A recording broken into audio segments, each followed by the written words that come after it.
I'm not the kind of person who usually gets scared. At least, that's what I used to tell myself. I've always found comfort in routine, in the predictable rhythm of daily life. That included my late-night runs. I live in a suburb outside a mid-sized city, the kind of place where everyone either knows each other or pretends not to. It's quiet, peaceful, and more importantly, felt safe. At least until last October. Running helped me clear my head, especially after long days at work. I'm a graphic designer. I spend most of my time staring at a screen, which makes the solitude of nighttime jogging feel like a gift. There's something oddly beautiful about the silence after midnight.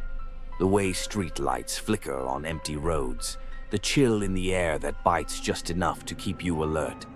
It felt like my time no one else claimed. I had a loop I ran almost religiously. I'd start from my house around 11:30 p.m., run the perimeter of my neighborhood, cut through a trail behind an elementary school, jog along the back roads past the creek, and loop back home, about 4.5 miles total. It was perfect, safe, familiar. That loop was practically muscle memory, until it wasn't. It started on a Monday, October 2nd. I remember the date because it was the first time I ever forgot to bring my earbuds. I usually blasted music to stay focused, but that night I ran in silence. No big deal, just an uncomfortable quiet. The kind where you become too aware of your breathing, your footsteps, and everything around you. The first stretch of the run was normal, but when I reached the trail behind the school, I felt watched, not seen. Watched. You know the difference, right? That cold tickle on the back of your neck, like eyes are pressing on you. The trail is short, maybe a quarter mile through thin woods and a worn dirt path, nothing dense or creepy. But that night I slowed down.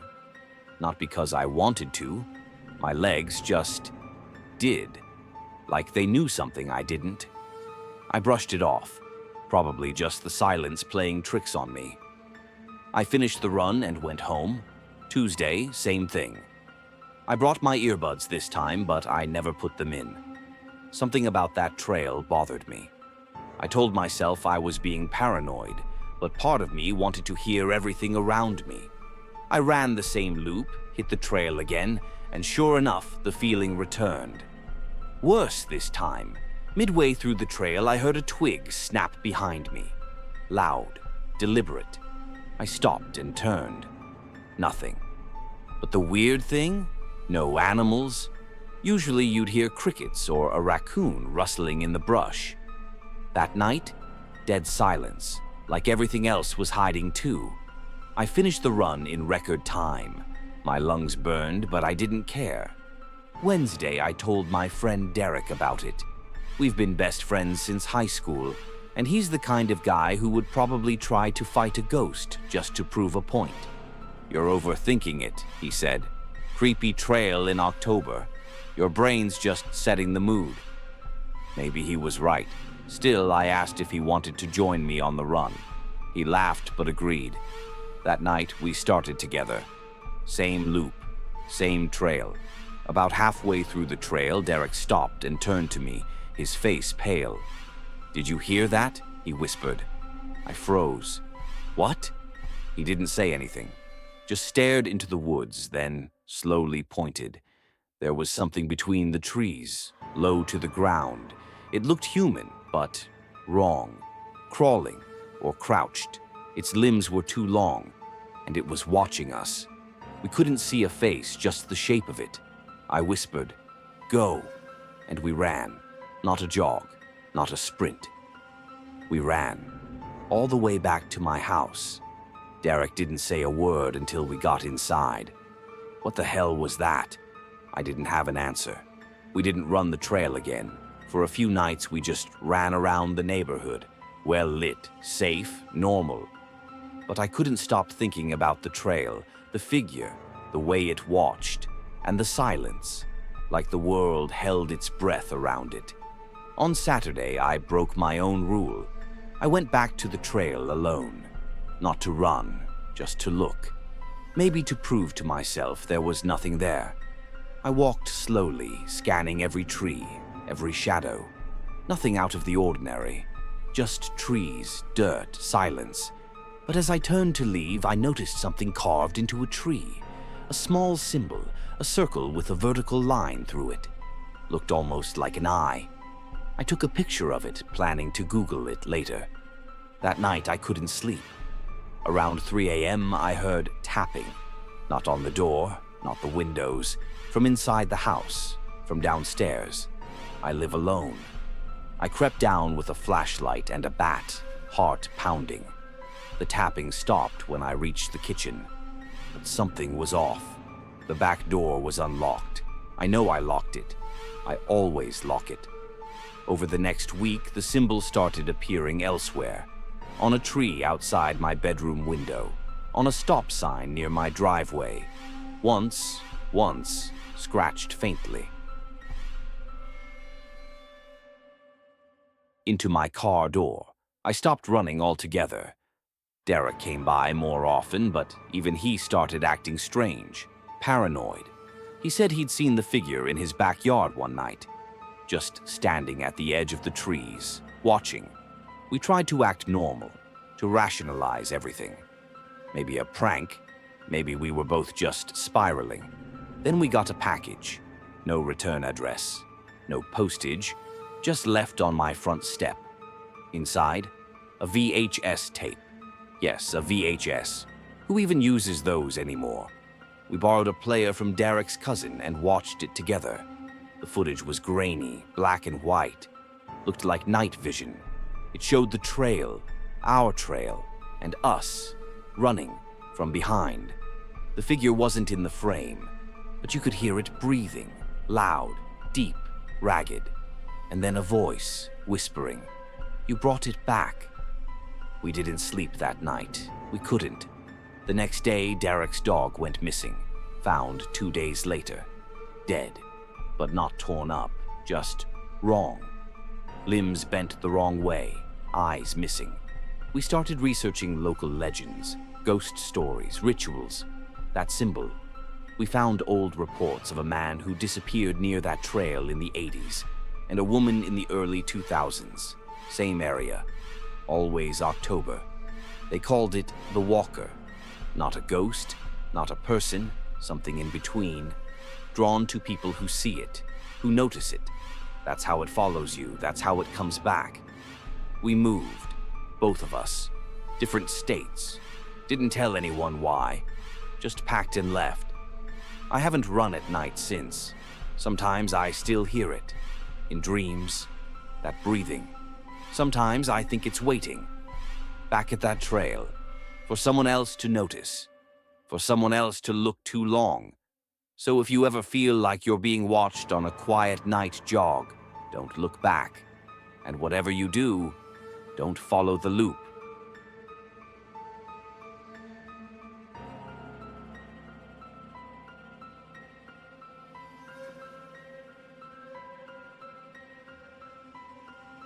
I've always run to clear my head.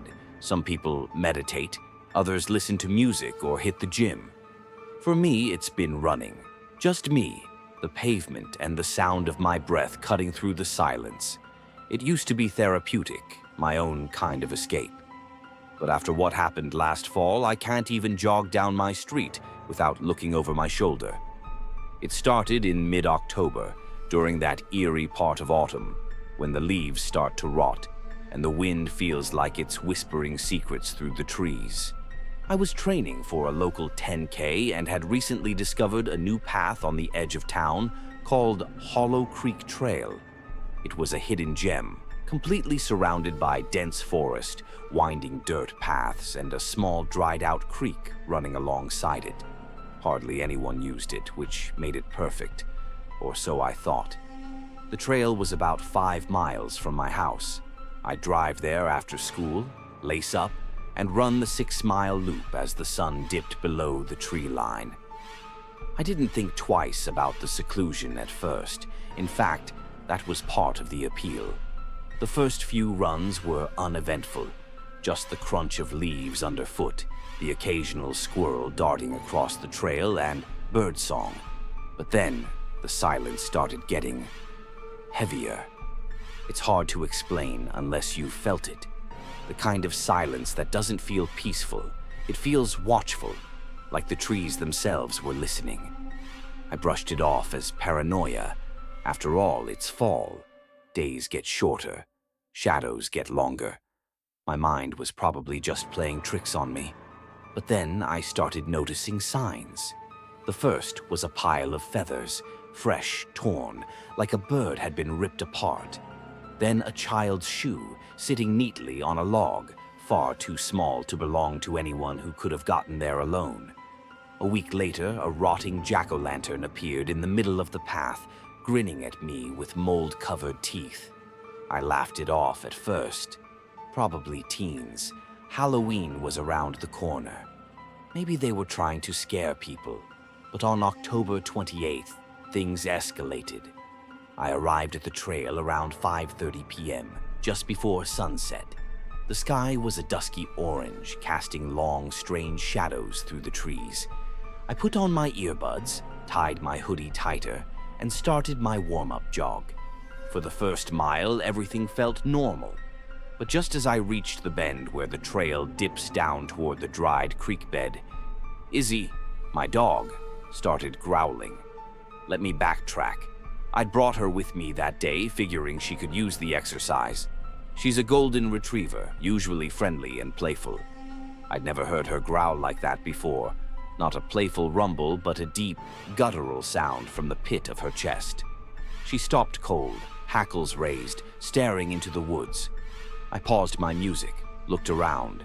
Nothing, just trees, maybe a raccoon or a deer. But she wouldn't move, wouldn't even look at me. Just stood there like a statue, fixated on something deep in the brush. "Come on, Iz," I whispered. "Let's go." That's when I heard the laugh.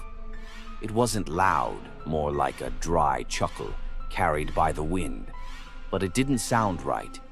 It was broken somehow, like someone trying to imitate a laugh they'd never actually felt. I spun around, scanning the forest. "Hello?" No response. Weirded out, but still trying to stay rational, I decided to cut the run short and head back. I tugged on Izzy's leash and she finally moved, though she kept glancing over her shoulder. My heart was beating faster than usual. I told myself it was just the adrenaline from the scare. Then the next day happened. I came back, not because I was brave, but because I needed to prove to myself it was nothing. That's how horror stories start, right? Ignoring the gut feeling. This time I brought pepper spray and a flashlight. The trail was even quieter than before. No bird song, no breeze, just stillness. About a mile in, I found something hanging from a low tree branch. My water bottle. The same one I'd dropped a few days ago and forgotten to retrieve. But it wasn't just hanging there. Someone had looped a strand of my shoelace through the cap and tied it like a noose. I stared at it for a long time, heart pounding in my ears. I didn't hear anyone, didn't see anything, but every inch of my body was screaming to leave. And I did, but it didn't stop. That night I got home and noticed footprints in the dirt outside my window. My bedroom's on the second floor, but still, seeing prints beneath it shook me. I told myself they were mine. Maybe I'd walked there earlier, but they were bare. The next morning, my front porch had dead leaves arranged in a spiral. I didn't go back to Hollow Creek after that. Not for weeks. Not until Halloween night. And no, I wasn't being brave.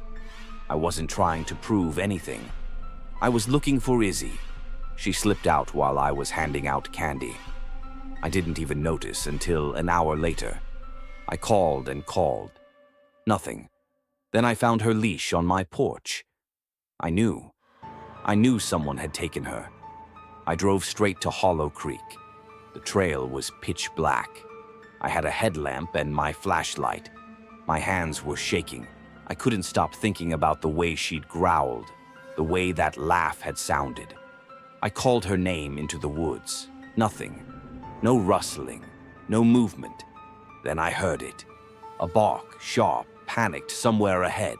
I ran. I didn't even think. Just bolted down the path, the beam of my flashlight jittering with every step. The bark came again, louder. Then, silence. I reached the creek bed, panting, light scanning the trees, and froze. She was there. Izzy.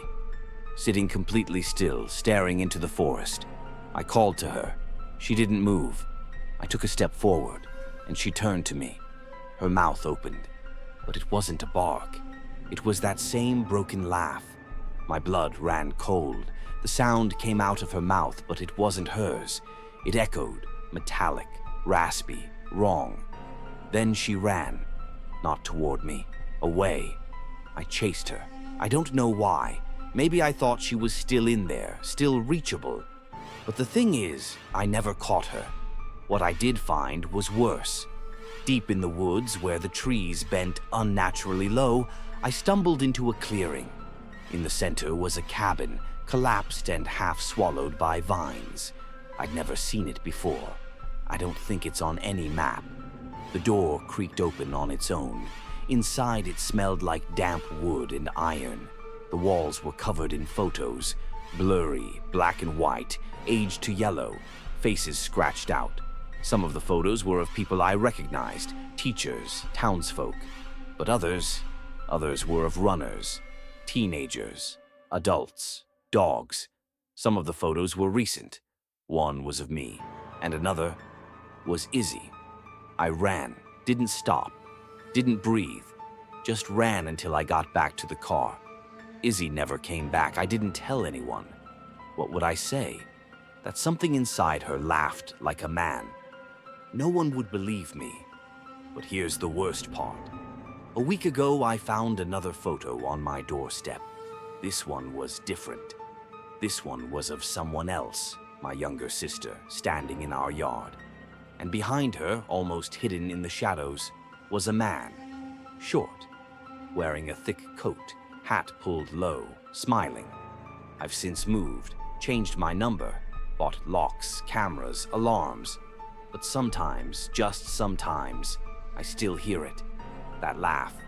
Not loud, just a whisper, right outside my window.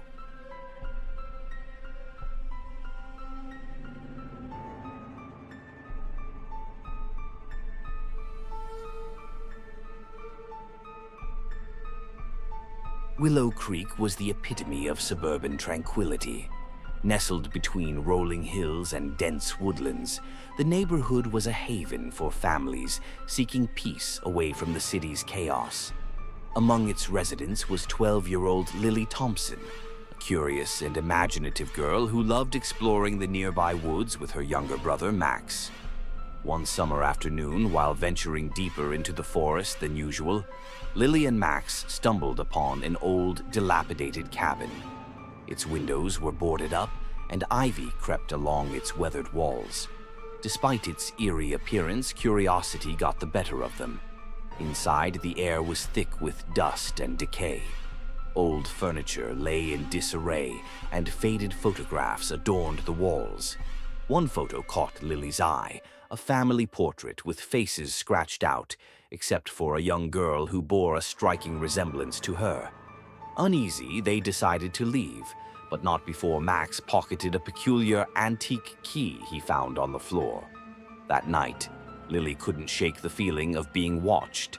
Shadows danced across her bedroom walls, and whispers seemed to echo from the forest. Max, too, was restless, clutching the key tightly in his sleep. Over the next few days, strange occurrences plagued the Thompson household. Objects moved on their own, doors creaked open, and the family dog barked incessantly at unseen entities. Lily confided in her parents, but they dismissed her concerns as overactive imagination. Determined to uncover the truth, Lily researched the cabin's history. She discovered that it once belonged to the Whitmore family, who mysteriously vanished decades ago. Locals whispered about a curse and a malevolent spirit known as the Watcher, that haunted the woods, preying on those who disturbed its domain. One evening, Max disappeared. Panic ensued as the community rallied to search for him.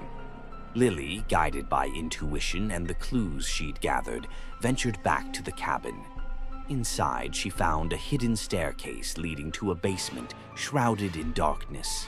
There, she encountered the Watcher, a shadowy figure with hollow eyes and a sinister grin. It spoke in riddles, revealing that Max had been taken as retribution for trespassing and stealing the key, which was a seal keeping the spirit bound. Summoning her courage, Lily offered herself in exchange for her brother's freedom.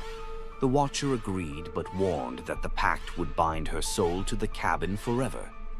As Max was released, Lily felt her essence being pulled into the shadows, her last sight being her brother's tearful face. Years passed and the Thompson family moved away, unable to bear the memories. The cabin remained, decaying further, with tales of a ghostly girl seen in its windows. Children dared each other to approach, but none ever entered. Max, now an adult, returned to Willow Creek, haunted by guilt and memories. He visited the cabin, finding it untouched since that fateful night. Inside, he discovered a journal, Lily's final thoughts, detailing her sacrifice and hope that he lived a full life. As he left, a gentle breeze whispered through the trees, and for a moment he felt a warm presence beside him. Lily's spirit watched over him, bound to the cabin but free from the Watcher's grasp, her love transcending even the darkest of curses.